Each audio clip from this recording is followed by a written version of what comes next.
Seja bem-vindo ao Jazz na Caixa, meu nome é Anderson. Se você está chegando agora aqui é um podcast onde eu falo sobre jazz, sobre música instrumental, sobre a história do jazz, sobre os músicos que compõem essa história e sobre a parte teórica também, né, das músicas, o que a gente pode fazer e o que você pode fazer para te ajudar no seu estudo, na sua prática, no seu planejamento musical, certo? E hoje eu vou falar sobre um tema que é o jazz na faculdade. Muitas pessoas vão para a faculdade para estudar música. Muitas pessoas não sabem o que vão encontrar por lá e algumas pessoas já têm uma ideia do que é passado na faculdade também. Então, eu não vou falar só sobre o jazz na faculdade, mas meio que a música em geral, né? Como funciona um pouco disso, né? Eu sou formado em faculdade, eu sou bacharel em guitarra, pós-graduações também, eu sou pós-graduado em musicoterapia, em neurociência, com ênfase em educação musical. E eu acho muito importante também esse papel da academia, para as pessoas, muitas pessoas que não conhecem isso, não sabem como funciona, é interessante saber. E tem o lado positivo e o lado negativo. Então eu quero falar um pouquinho disso aqui, para mostrar um pouco desses dois lados aí. Então qual que é a ideia que você tem quando você pensa, vou para a faculdade de música, né? Quando você pensou, vou para a faculdade estudar música. Então eu acredito que muitas pessoas que vão para a faculdade não tem muita ideia do que realmente vai estudar, né? E vou falar um pouco aqui desse lado da música popular. O instrumentista, em geral, quando vai para estudar música popular, ele vai estudar jazz e música instrumental. Isso quando é uma faculdade que tem a música popular, né? No seu planejamento de ensino. Agora, quando é uma faculdade que não tem, né? E muitas faculdades, principalmente as federais, ela não tem música popular, né? Então, ela vai trabalhar só com a música clássica, com harmonia tradicional, etc, né? Então, isso quando a gente fala em música popular, é isso que acontece, né? Vai estudar jazz, vai estudar música instrumental, música brasileira, enfim. E muitas pessoas vão pensando que a faculdade vai ser uma extensão do que ela já faz, né? Então, por exemplo, a maior parte dos alunos da faculdade é um público que escuta rock, pop e algo em torno desse gênero. Porque a pessoa já toca esse estilo, né? Ela já vivencia isso, né? E quando ela chega na faculdade, ela tem um choque de realidade, porque muitas vezes, dependendo da faculdade, como eu falei aqui, ela nem vai ouvir falar dos gêneros que ela escuta, o que ela já toca, o que ela trabalha, né? Então, ela vai ouvir muitas críticas, na verdade, né? Tipo, vai falar de rock, alguma coisa assim, e o pessoal já vai virar cara, já vai olhar torto, vai falar, ih, você tá nessa, não sei o quê. E isso acontece muito, né? Principalmente quando é uma faculdade popular, mas que tem uma questão de ensino um pouco ortodoxa ainda, né? Então, isso pode acontecer.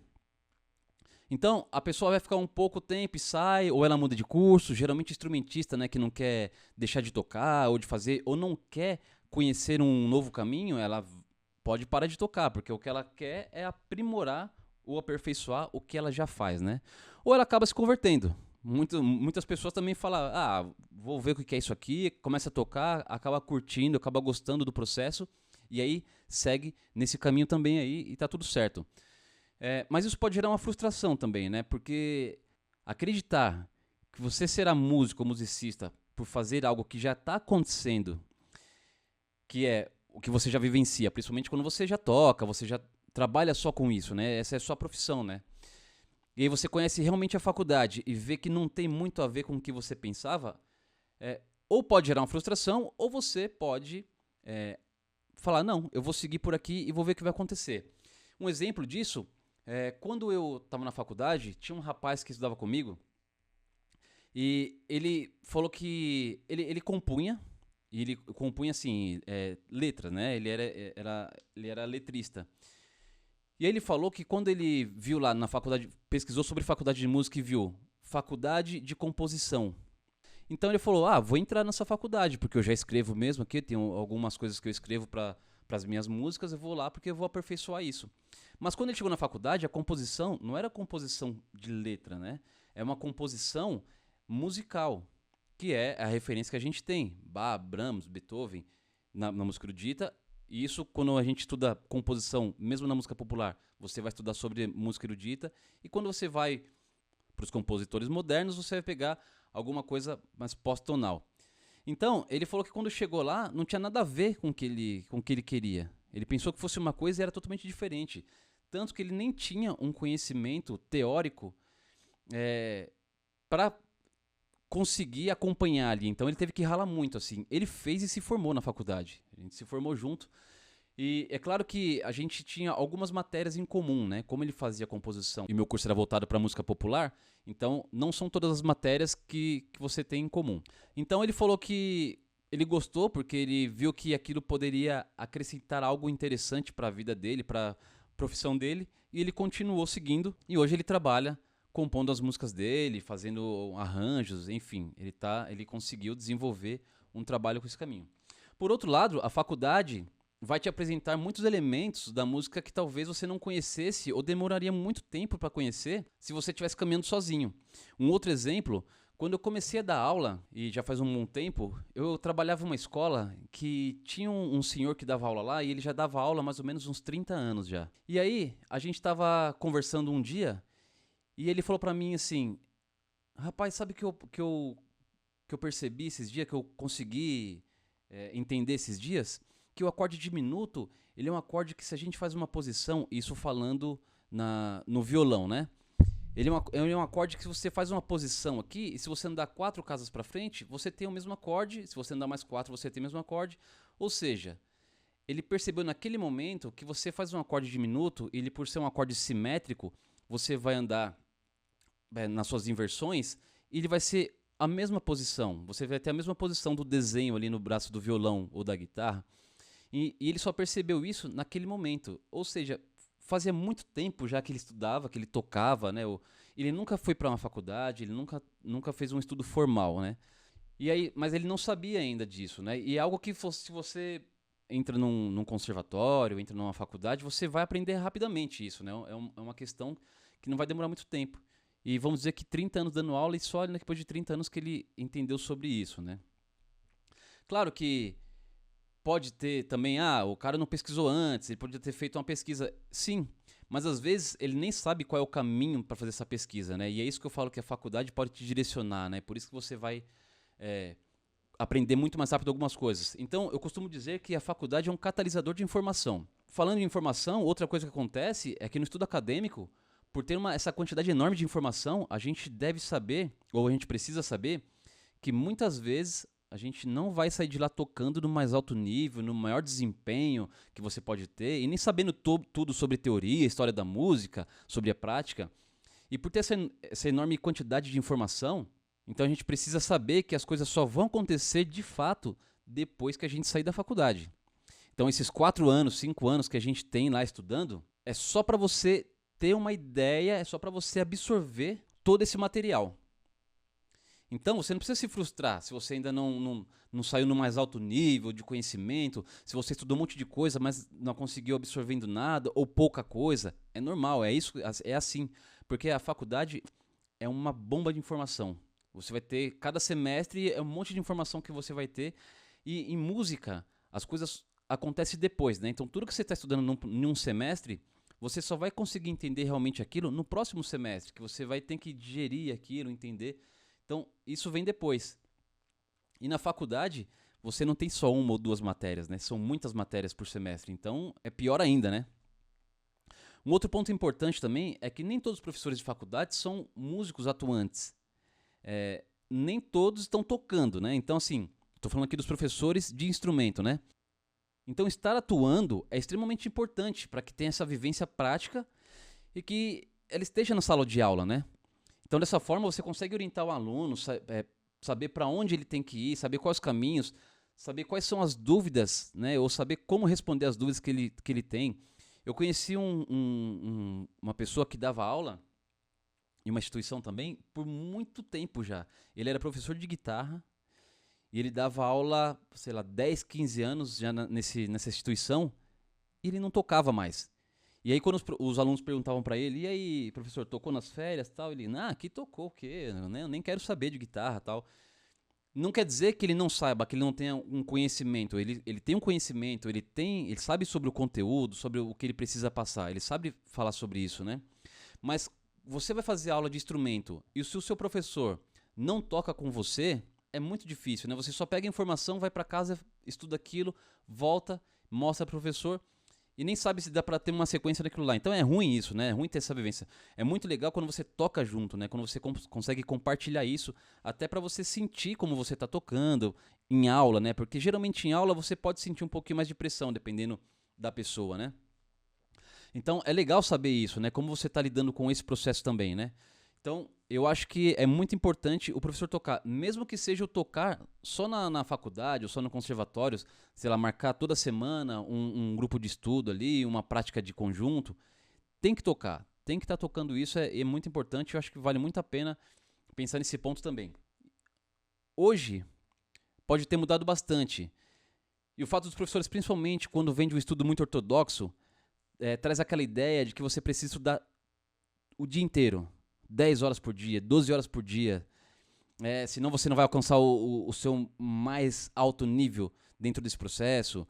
Então, isso tudo é uma grande besteira, né? Principalmente aquela história, o que você faz à noite? E a pessoa fala, eu durmo. Então, aí o professor fala, então não dorme, vai estudar. Cara, isso é uma bobagem, né? Então, a gente vê que hoje, a gente vê principalmente no estudo da neurociência, assim, que hoje o sono é algo que vai te deixar na sua alta performance, vamos dizer assim, né? Você precisa dormir bem para você ter um bom desempenho no estudo, no trabalho, em tudo que você precisa fazer. Então, dormir é realmente importante, né? E eu não estou falando que você vai dormir às 7, 8 horas por dia que você precisa, e aí você vai ter o seu desempenho e logo você vai se tornar o Parker. Não é essa a ideia, né? E nem tem que ser isso, né? Mas você tem que ter um bom rendimento para você. Se você não dorme, se você está exausto, seu estudo não vai funcionar, né? Na hora que você sentar para estudar, você vai ter sono, você vai estar cansado, você não vai conseguir se concentrar, você vai começar a prestar atenção em muita coisa, não vai ser de fato efetivo, né? Mas estar em alta performance física, mental, é importante para que você possa evoluir dentro do seu processo de evolução. Né? Isso é o mais importante, né? Então, essa auto performance é você estar bem na hora de estudar, estar bem na hora de trabalhar, estar bem na hora que você vai tocar, é isso. Acho que é importante a gente saber disso. Eu não estou colocando aqui, gente, que a ideia é que a faculdade é ruim, é muito pelo contrário. Sou muito a favor do estudo acadêmico, eu acho que é muito importante, muito enriquecedor. Mas quando você for fazer esse estudo, você tem que ir com a cabeça aberta. Cabeça aberta para novos olhares, questione o máximo que você puder, tenha dúvidas e se aprofunde nos estudos em geral. Principalmente daquele que vai te chamar a atenção, né? Você estuda uma determinada matéria que vai te chamar mais atenção que outra. Então se dedique naquela matéria, né? Comece a estudar aquilo. Se está te chamando a atenção, vai por esse caminho. Pode ser que realmente esse seja o ponto que vai te ajudar ou acrescentar algo no seu estudo ou na sua prática profissional, né? Então, é muito importante fazer isso para aumentar o seu repertório no ambiente musical mesmo, né? E fazer que você consiga entender esse processo e alguns outros que acontecem dentro da música, né? Desde quando eu comecei a estudar, no primeiro lugar que eu estudei antes de ir para a faculdade, que eu já falei aqui antes, eu fiquei fascinado por harmonia. E nessa escola, só tinha harmonia tradicional. Não tinha harmonia funcional, né? Que seria a harmonia popular. Mas estudando harmonia tradicional, e eu já estudava música popular, só que a harmonia dentro dessa escola era tradicional. A gente via harmonia funcional, né, com o professor de instrumento. E dentro dessa harmonia tradicional, eu já fiquei encantado já. Eu gostei muito do assunto. Quando eu vi como funcionava a questão dos acordes, da melodia, contraponto, eu fiquei encantado. Então eu comecei a estudar isso até quando eu fui para a faculdade. Eu fui numa faculdade de música popular, mas que também era harmonia tradicional, olha só. E a maioria dos professores dessa faculdade também davam aula desse conservatório que eu trabalhava. Que eu estudava, né? Mas eu tinha professores de instrumento que tinham muito domínio sobre a harmonia funcional, né? Então eu consegui aprender também e consegui estudar muito e ir atrás por isso, né?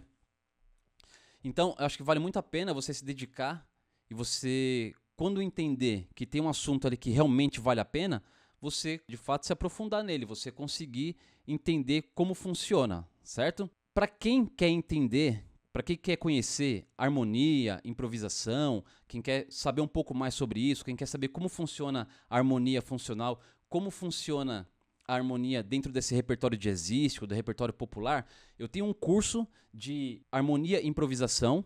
E esse curso eu criei ele porque muitas pessoas que estão escutando o podcast, muitas pessoas que acompanham pelo canal do YouTube, começaram a falar se eu tinha esse curso, eu dava aula e tal. Então eu criei esse curso, eu tinha outros cursos online também, mas esse aqui é sobre harmonia e improvisação.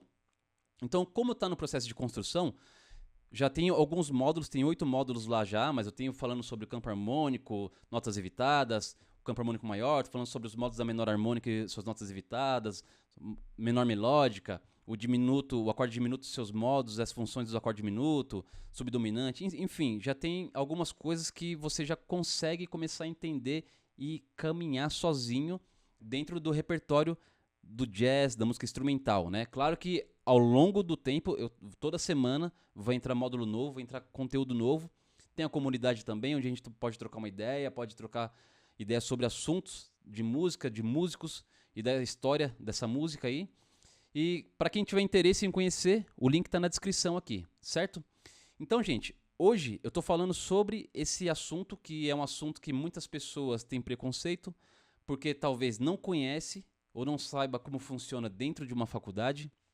Eu já vi muitas pessoas falando mal, e a ideia é que não é que a gente vai falar mal ou bem, mas é saber que tem pontos positivos e pontos negativos, assim como em qualquer lugar, né? Mas que de fato é um ambiente que vai enriquecer muito se você for com a cabeça aberta, pensando em resolver as questões musicais e pensando em resolver o que você precisa resolver no seu processo musical, tá certo? Ficamos por aqui, nos vemos no próximo episódio, um abraço!